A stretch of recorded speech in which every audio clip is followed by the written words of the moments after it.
Inside the book, Carl Jung kept locked in a vault for 50 years. Carl Jung observed that the psyche does not wait for our permission to speak, it speaks in images, and if we refuse to listen in the light, it will find us in the dark. Before we go further, here is the line I want you to hold.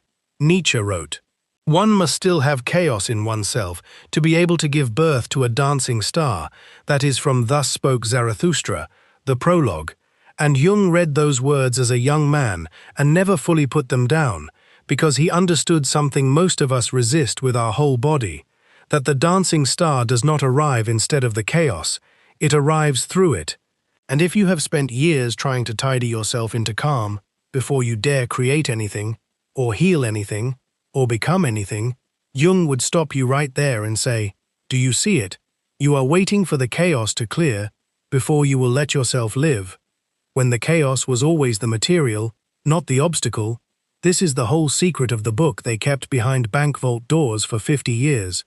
It was not a diary of shame. It was proof that a mind can go all the way down into its own disorder and come back up, carrying something worth showing to no one and everyone at once. So let me be honest with you about what I am about to teach, because I do not think you are the only one who has felt this. I have felt it too. That hunger to see the forbidden book, the sense that if only we could read the locked pages, we would finally understand the man and understand ourselves. And I want to gently turn that hunger towards something more useful than curiosity. So here is where I land. Before we begin, I notice how easily I want the vault opened for me before I have done any digging of my own. I notice how I ask to see someone else's descent while avoiding my own. I notice that what Jung protected for 50 years was never a secret confession. It was a working method, tested on himself first, and a method is only ever proven by the doing of it. Say it with me. I make the unconscious conscious. Again, I make the unconscious conscious. If this is reaching you, consider staying close, because tomorrow's teaching only finds you if you are already here waiting for it. Before the first key, if something in what I just said made you go quiet, type the 2 words "face it" in the comments. Just those 2 words. Let it be your marker that you are still here and still willing to look. The first key is this. The vault was never a hiding place for shame. It was a container for something too potent to release carelessly. In 1957, near the end of his life, Jung told an interviewer that the years he spent filling that book were, in his words, the most important time of my life. Not his most comfortable time, not his most respectable time, the most important. And he knew exactly what he had put on those pages, calligraphed by his own hand, illuminated with paintings that looked like nothing from the outer world and everything from the inner one. And still he did not publish it. Still he let it sit, first in his house, then eventually in a vault, passed down through a family that argued for decades about whether it should ever see daylight. And here is what I want you to notice. The withholding was not embarrassment, it was respect.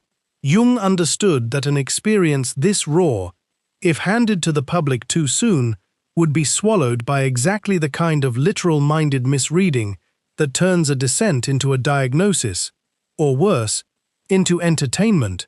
He was not protecting his reputation. He was protecting the material itself from being cheapened before it could be understood. Think for a moment of something far smaller in your own life. A letter you wrote once in the middle of a long night and never sent, not because you were ashamed of a single word in it, but because you knew the person reading it, in that raw state, would misread the whole of you. So you folded it and put it in a drawer, and you were right to. That is not cowardice. That is the same instinct Jung was practicing on a far larger scale. Some things are true and still not ready. Some things need a season to finish becoming what they are, before another set of eyes can meet them fairly. This is worth sitting with, because most of us do the opposite with our own inner material. We either hide it entirely out of fear and let it calcify in the dark, or we spill it too fast out of loneliness and watch it get flattened by someone who was never going to hold it carefully anyway. And both moves miss the same discipline Jung was practicing, which is knowing the difference between concealment and timing. Concealment says, This must never be seen. Timing says this will be seen, but not yet, and not by everyone, and Jung trusted that difference for 50 years without needing anyone else to agree with him. I hold what is raw until it is ready. The second key is this. What filled those pages was not free association or idle daydream. It was a specific and demanding technique Jung later gave a name to, active imagination. And the method sounds almost too simple when you first hear it. You take an image that has arisen in you, a figure from a dream, a mood that will not leave you alone, a fear with a face, and instead of analyzing it from a safe distance, you let it move. You watch what it does next, without steering it toward the ending you would prefer. This is the crucial difference between active imagination and ordinary imagining. In ordinary imagining, you are the author. You decide what the dragon says. You decide how the story ends before you have even begun. In active imagination, you become something closer to a witness. You ask the dragon what it wants. And then, and this is the part people skip, you actually wait for an answer that surprises you. Jung wrote in his later work on the transcendent function that you must take the fantasy as seriously as if it were an actual drama in which you are taking part. That phrase, as if the drama were real, is the hinge the whole method turns on, because if you do not grant the image its own reality while you are inside the exercise, nothing happens. It stays a picture instead of becoming an encounter. Imagine a man plagued for months by a recurring image of a locked door in a hallway he does not recognize. He has tried to explain it away over coffee, told himself it is nothing, a leftover scrap from some forgotten film, and still it returns.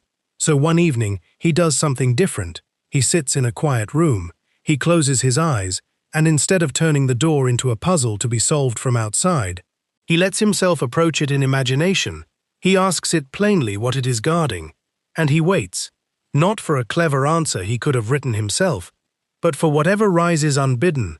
This is not meditation, where the aim is to empty the mind, and it is not the kind of visualization where you picture the life you want and hope the picture pulls you toward it. It is closer to a conversation with a stranger who happens to live inside you, and like any real conversation, you do not fully control what they say back. Sometimes the answer is a single word. Sometimes it is a memory you had buried without meaning to. Sometimes the door simply will not open yet, and that refusal is itself an answer worth recording. This is the part that makes the exercise either transformative or unsettling, often both at once. And it is why Jung filled a locked book instead of a public journal. Some conversations are not ready for an audience while they are still happening. I let the image speak before I decide what it means. The third key is this. The book did not begin with a plan. It began with a fall. In the autumn of 1913, Jung was a respected physician nearing 40, with a thriving practice, a family, a public reputation built carefully over years, and he was also, privately, coming apart. He had recently broken from Freud. The professional world that had held him was gone, and he began having waking visions so vivid he worried about his own sanity. Floods of blood over Europe, mountains crumbling, cities drowned, and he later admitted he asked himself seriously whether he was on the way to what he called a psychosis. This is worth sitting with for a moment. A trained psychiatrist, a man who diagnosed this very condition in others, turning the same clinical eye on himself and not flinching from the question, and rather than suppress these images or explain them away, he made a decision that still strikes people as reckless. Nearly 100 years later, he decided to go toward them on purpose. He later described the moment plainly in his memoirs. He wrote, "Then I let myself drop, 4 words, no embellishment, and underneath those 4 words is one of the boldest acts of psychological courage on record. Because dropping is not the same as falling apart. Falling apart happens to you. Dropping is a choice you make, while everything in you screams to hold on."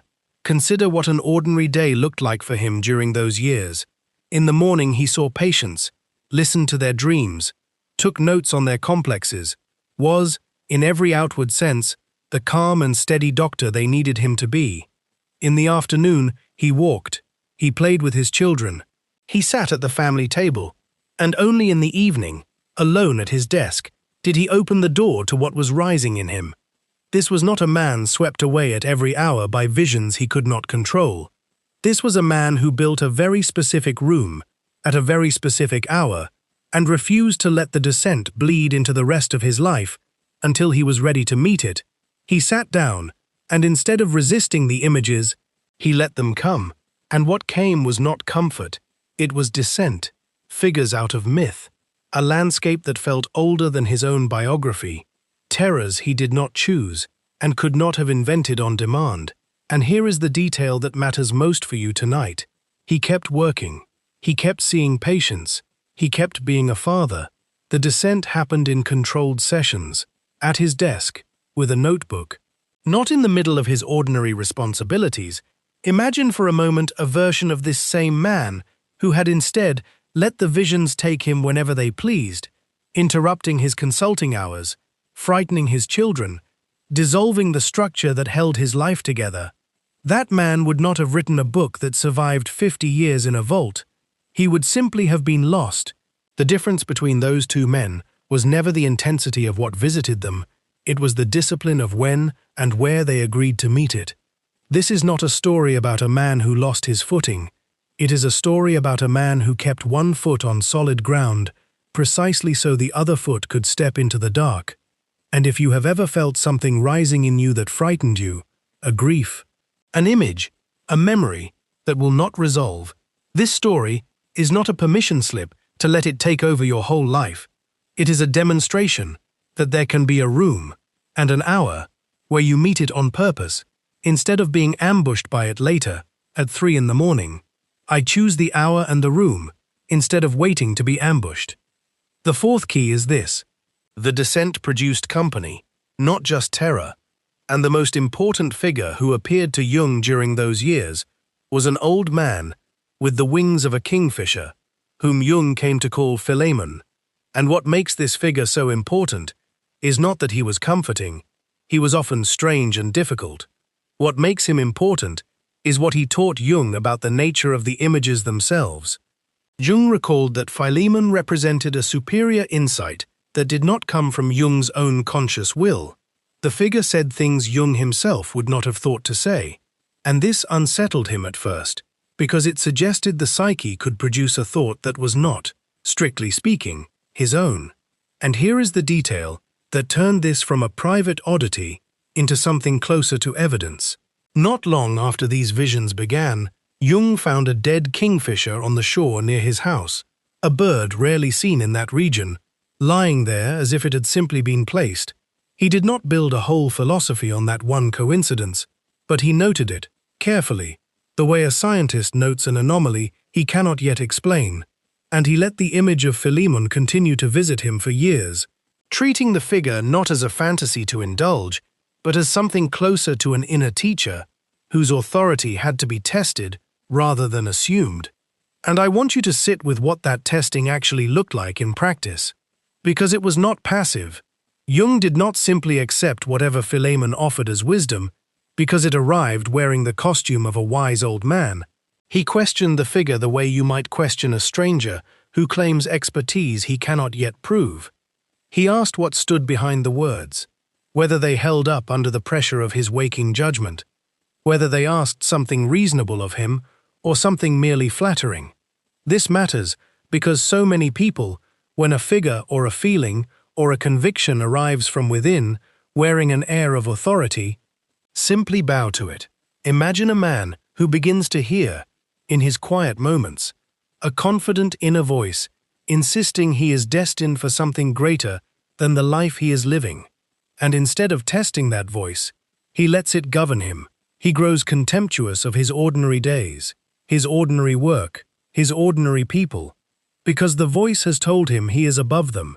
This is inflation, and it is exactly what Jung was guarding against with his method of testing. He understood that the unconscious can produce genuine insight and grandiose nonsense in the very same breath, sometimes in the very same sentence, and only a steady, unhurried, almost stubborn questioning can tell the two apart.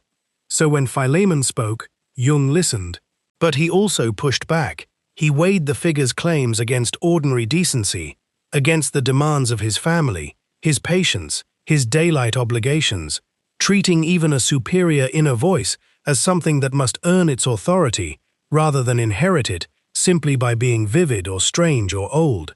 This is the discipline that separates active imagination from simple escapism. You do not worship every figure that appears in you. And you do not dismiss every figure either.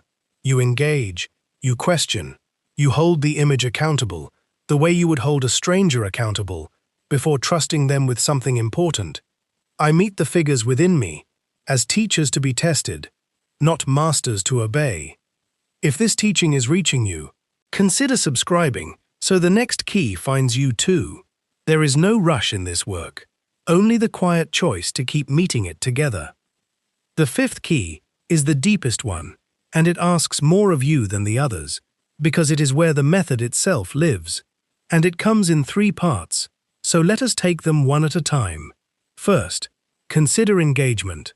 Jung insisted that you must actually enter the image, rather than merely observe it from outside. This sounds abstract until you make it concrete.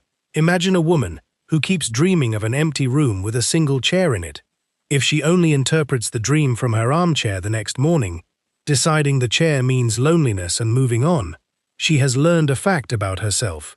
But she has not done the work if instead she sits quietly, closes her eyes, returns to the room in imagination, and lets herself actually stand in it, notices the temperature of the air, notices whether the chair invites her to sit. Something different happens. The room stops being a symbol to be decoded and becomes an experience to be met. This is engagement, and it is the part most people skip because it takes patience and it offers no guarantee of a tidy answer. And here is a second picture of the same discipline. Imagine a man who runs a small business, steady, well-regarded, who keeps noticing the same image rising in quiet moments. A locked drawer in a desk that is not his own desk. If he treats it the way he treats a spreadsheet, a problem to be solved quickly so he can move to the next task, he will assign it a meaning within 30 seconds and file it away. But if he instead gives it an actual quarter of an hour, sits with the drawer in imagination, asks what is inside before he decides, he may find the image resists his first guess entirely. This is the strange discipline of engagement. You must be willing to be wrong about your own psyche. You must let the image correct you. And most people find this uncomfortable because it means surrendering the one thing the ego prizes most, the feeling of already knowing. And let me give you a third picture, closer perhaps to an ordinary week than either of those. Imagine a schoolteacher who, every evening after the dishes are done, feels a small dread rise in her at the same hour. No image at first, just a weight. And one night, instead of turning on the television to push the weight aside the way she has for months, she sits with it and asks it, silently, "What shape are you?" And slowly, unbidden, it becomes a hallway from her childhood home, long and dim, with a door at the far end she was never allowed to open. She does not manufacture this hallway. She does not decide it should appear. It simply rises when she stops filling the silence with distraction. This is the whole difference between imagining and meeting. One is furniture you arrange. The other is a guest who arrives on its own schedule and expects you to answer the door. Second, consider recording. Jung was almost fanatical about this. Every session of active imagination he undertook, he wrote down, and beyond writing, he painted, illuminating pages with careful, deliberate images, because an encounter with the unconscious that is not recorded tends to evaporate by evening, or worse, it lingers half-remembered and works on you from underneath without your knowing it. Think of how quickly a vivid dream fades by breakfast. The same forgetting waits for the images of active imagination if you do not catch them. And there is a second danger recording protects against. Without a written trail, the mind quietly edits the encounter afterward to make it more flattering, or more frightening, or more convenient. The notebook is the only honest witness. It does not care how the story would sound better. It simply keeps what happened. This is why Jung dated his entries, why he kept them in sequence, why he treated the whole endeavor less like a diary of feelings and more like a field record of an expedition. The record is not for publication. It is not for anyone else. It is a way of saying to the image, I take you seriously enough to give you form. Think of it like this. If a stranger came to your door with an urgent message, you would not let them speak into the wind. You would write down what they said. The unconscious deserves the same courtesy. And consider the teacher again for a moment. If she stands at that hallway door in her imagination, feels its cold handle, and then simply goes to bed without a single line written, by morning the hallway will have thinned to a vague unease she cannot even name. But if she keeps even 3 lines in a notebook by her bed, the handle was cold, the door would not open.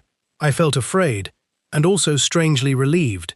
She has given the encounter a body that outlasts the hour it happened in, and she can return to those 3 lines a month later and watch whether the hallway changes, whether the door yields a little, whether her own fear about it shifts. This is what a record makes possible that memory alone never can. A comparison across time.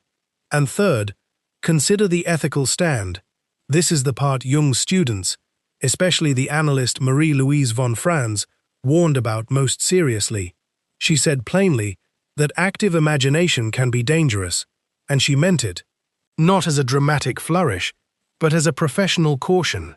Because once you let an image move on its own, you may find it asking something of you, a demand, a confrontation, a truth about a relationship, or a choice you have been avoiding. And here is the ethical stand Jung insisted on. You do not simply admire the image or feel moved by it, and then close the notebook and change nothing. You ask what it requires of you in your actual daylight life, and if the answer is uncomfortable, you do not get to pretend you never heard it. Picture that same businessman again. If the locked drawer, once opened in imagination, reveals an old resentment toward a business partner he has been quietly avoiding for years, the ethical stand is not to feel moved by the image and go back to his ledgers unchanged. It is to notice that the image has named something true and to let that truth press, gently but firmly, on how he behaves the following week. And picture the teacher once more, if the hallway keeps appearing, night after night, refusing to open its door. The ethical stand is not to grow frightened of her own evenings and fill them with more noise to keep the hallway away.